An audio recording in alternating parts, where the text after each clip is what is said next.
पण भारूड म्हणायचं आहे. अजून एक शिक्षा दिलेली आहे.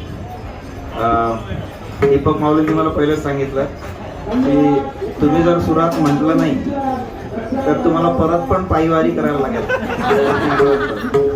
तर मी त्याला म्हटलं की माझा सूर हा सगळ्या सुरासोबत राहणार आहे, तर माझं जर सुरात झालं नाही म्हणजे सगळ्यांचं झालं नाही, मग आपल्या सगळ्यांना परत पायवारी करायला लागते. त्यामुळे सगळ्यांनी मला साथ देणं फार आवश्यक आहे.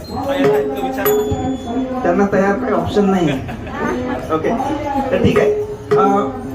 आपण ऍक्च्युली हे पंकज महाराज गावडेंनी सांगितलं, ते म्हणाले होते की आनंद कसा मिळतो, है ना, की तुम्ही वेगवेगळ्या गोष्टींमधून आनंद घेता.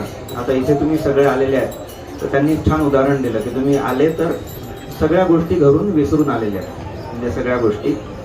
तर महिला मंडळींना विचारतो मी पहिले की तुम्ही जेव्हा आल्या, एकट्या आल्या, तर सगळ्यात पहिले कोणाला विसरलंय?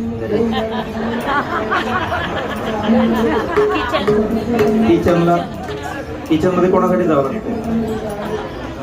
ओके, तर ठीक आहे. तर आणि कसं होतं की आपण जेव्हा संसारामध्ये असतो तर संसारामध्ये आपल्याला बऱ्याच गोष्टींकडे लक्ष द्यावं लागते, आणि 3 गोष्टी महत्वाच्या असतात: अन्न, वस्त्र आणि निवारा.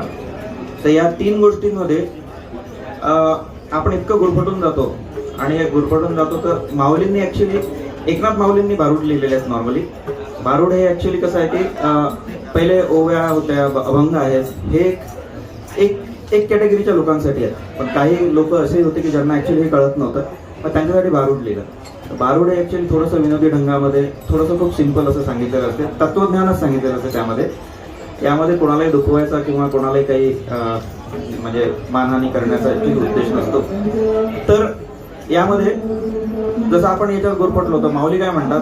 माऊली म्हणतात, एका दुसऱ्या माऊलीच्या रूपामध्ये म्हणतात की मी याच्यामध्ये गुरफटलेली आहे.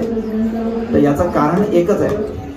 आपण संसारामध्ये गुरफटतो, महिला माऊलींना आपण संसारामध्ये गुरफटतो, त्याचं कारण कोण असते? नवरा. बरोबर. आता ऍक्च्युली मागच्या ईश्वर महोदय मला म्हणे की तुम्ही नेहमी महिलांबद्दलच बोलता, पुरुषांच्या व्यथा मांडत नाही. तर मग मी पुरुषांनाही विचारतो की तुम्ही संसारात गुरफटले, याच्या मागे कोण आहे? बायको आहे. तर यामध्ये काय ना की एकनाथ माऊली काय म्हणतात की त्या माऊलीच्या रूपामध्ये म्हणतात की मला नवरा नको ग बाई, मला दादला नको ग बाई. ठीक आहे.